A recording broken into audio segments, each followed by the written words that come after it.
할렐루야. 5월 6일 월요일입니다. 열왕기상 말씀 13장 25절부터 끝절 34절까지 말씀을 읽고 은혜 나누도록 하겠습니다. 지나가는 사람들이 길에 버린 시체와 그 시체 곁에 선 사자를 보고 그 늙은 선지자가 사는 성읍에 가서 말한지라. 그 사람을 길에서 데리고 돌아간 선지자가 듣고 말하되, 이는 여호와의 말씀을 어긴 하나님의 사람이로다.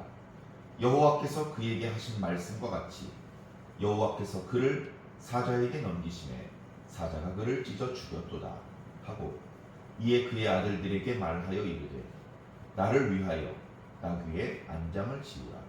그들이 안장을 지우매 그가 가서 본즉 그의 시체가 길에 버림받았고 나귀와 사자는 그 시체 곁에 서 있는데 사자가 그 시체를 먹지도 아니하였고 나귀를 찢지도 아니하였더라.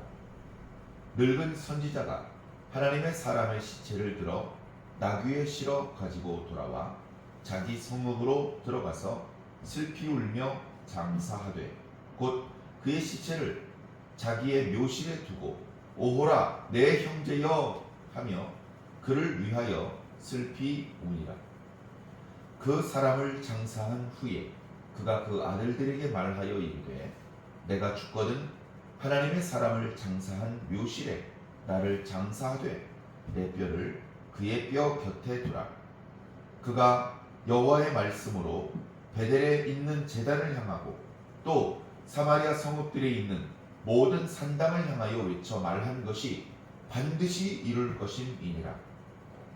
여로보암이 이 일 후에도 그의 악한 길에서 떠나 돌이키지 아니하고 다시 일반 백성을 산당의 제사장으로 삼되 누구든지 자원하면 그 사람을 산당의 제사장으로 삼았으므로 이 일이 여로보암 집의 죄가 되어 그 집이 땅에서 끊어져 멸망하게 되니라. 아멘. 네, 감사합니다.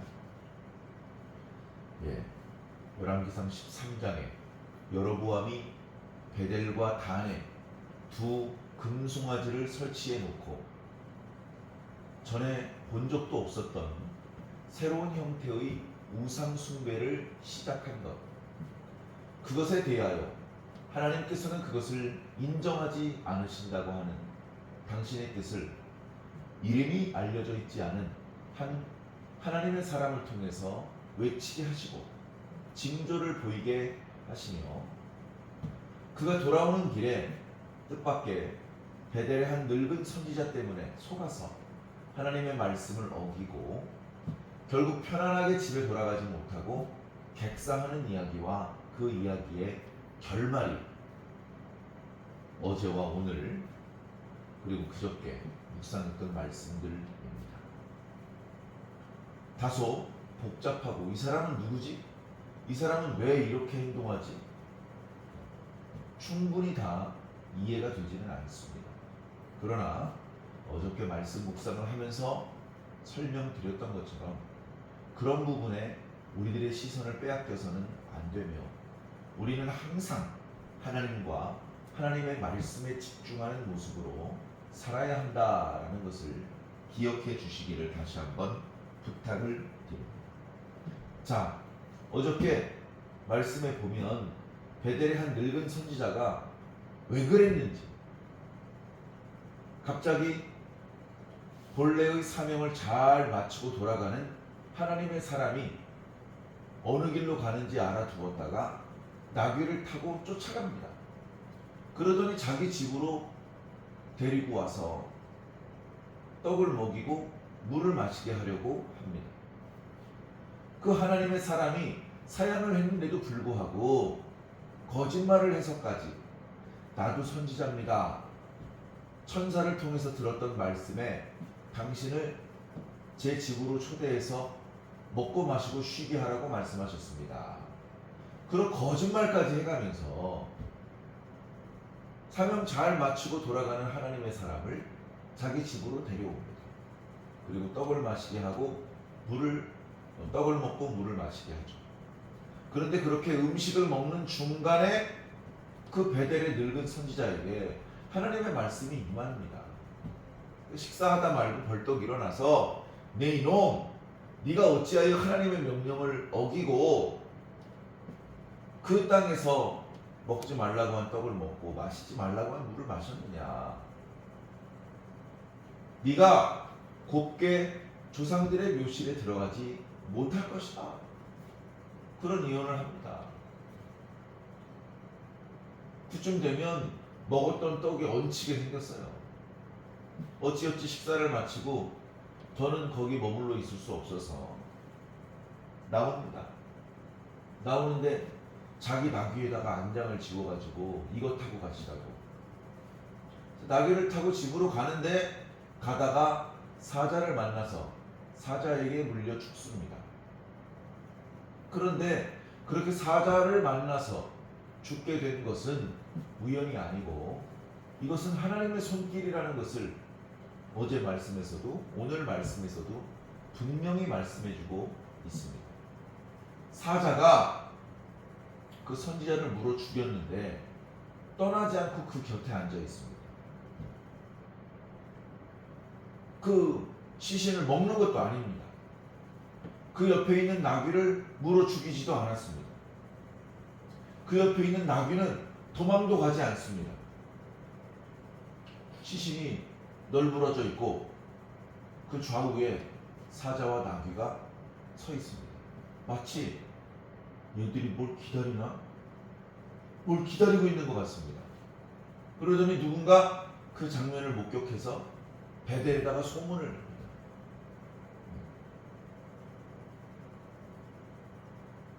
이 사자와 나귀는 그 늙은 베델의 선지자가 올 때까지도 가지 않고 기다리고 있습니다.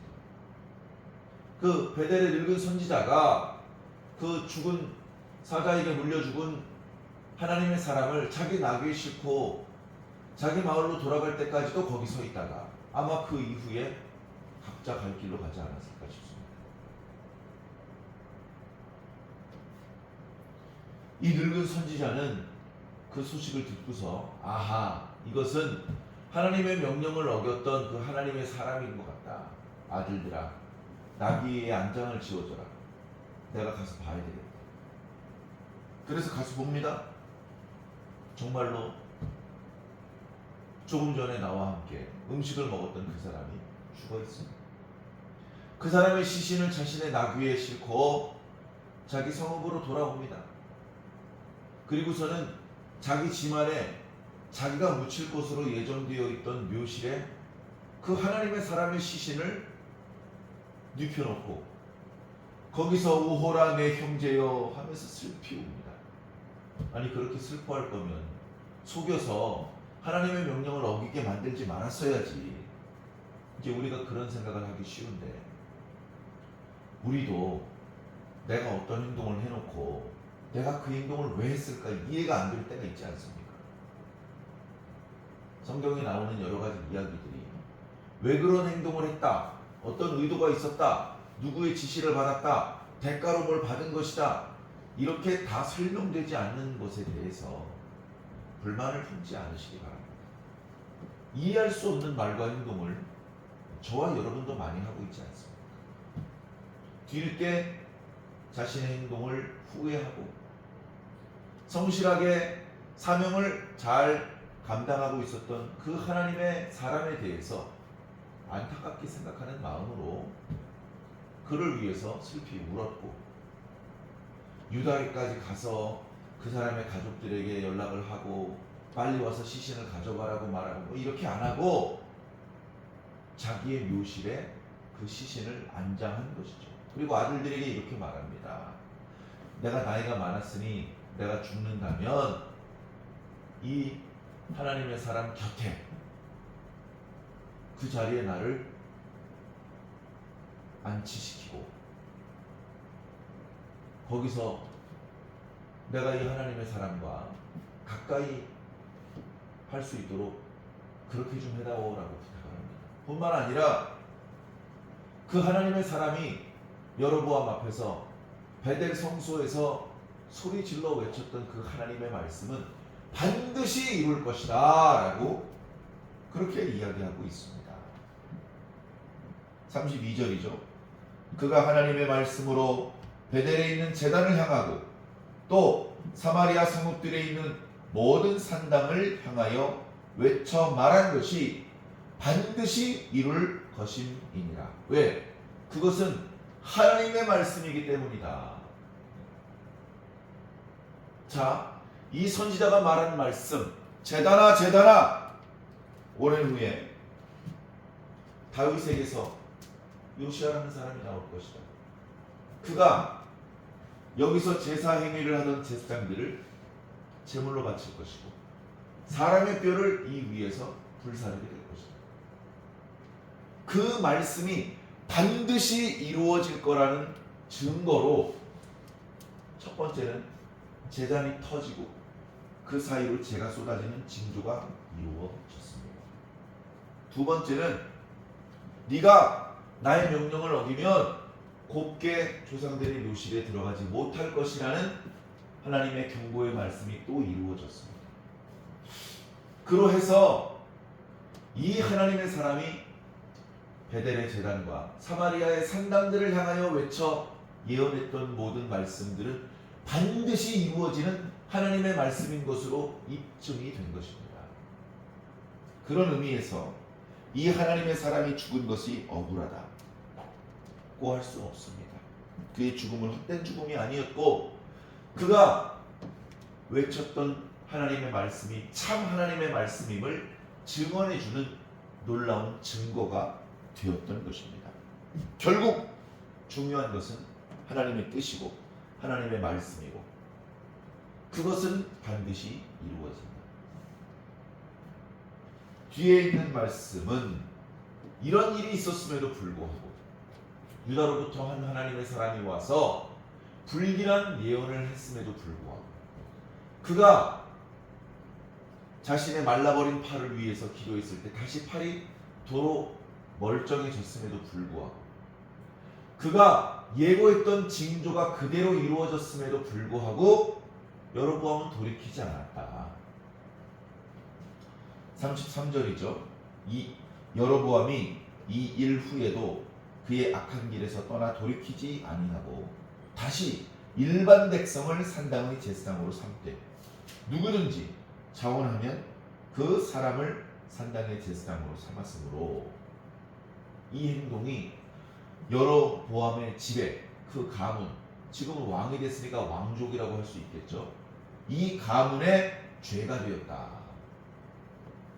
유죄 확정 판결 끝났다. 이제 형 집행만 남았다라는 말입니다. 그 가문이 그 땅에서 끊어져 멸절하게 되었다라고 말씀하고 있습니다. 어떻게 멸절되는지는 오래 기다리실 것 없습니다. 바로 14장 앞부분에 그 이야기가 나타나고 있습니다. 사랑하는 성도 여러분, 하나님의 말씀은 이렇게 반드시 이루어집니다. 이름이 알려져 있지 않았던 유다로부터 온 이 하나님의 사람의 예언이 다 이루어졌습니다. 우리는 이 하나님의 사람의 예언을 붙잡고 신앙하는 사람들은 아닙니다. 이 하나님의 사람 이외에도 수없이 많은 하나님의 사람들이 하나님께 받은 계시의 말씀을 외쳤습니다. 그 말씀들 중에 거반이 다 이루어졌고 아직도 이루어지지 않고 세상 지말에 이루어지기 위해서 남겨진 말씀들도 있습니다. 우리는 그 말씀들을 붙잡고 살고 있습니다. 아직 이루어지지 않은 말씀이 이루어질 때에 우리가 멸망받을 백성이 되지 않고 구원받을 백성이 되기를 소망하고 있습니다. 이미 이루어진 말씀들을 통해서 우리는 교훈을 배우고 오늘 우리들의 삶을 돌아보며 하나님을 기쁘시게 하는 선한 열매를 맺으며 살 일을 그러기 바라고 있습니다. 사랑하는 성도 여러분, 오늘 우리들에게 주시는 말씀이 무엇인지, 지금 이루어지고 있는 말씀이 무엇인지, 여전히 살아계시며 그 약속하셨던 말씀들을 이루어 가시는 하나님 앞에 우리는 어떤 마음가짐으로 어떤 삶을 살아야 할지 날마다 생각해 보셔야 될 줄로 믿습니다. 오늘 하루도 이번 한 주간도 하나님의 기뻐하시고 선하시고 온전하신 뜻이 무엇인지 분별하기 위해 노력해 주시고 그 하나님의 뜻을 깨달았을 때에 즉시 순종할 수 있는 저와 여러분들이 꼭 되기를 예수님 이름으로 간절히 축원합니다. 아멘.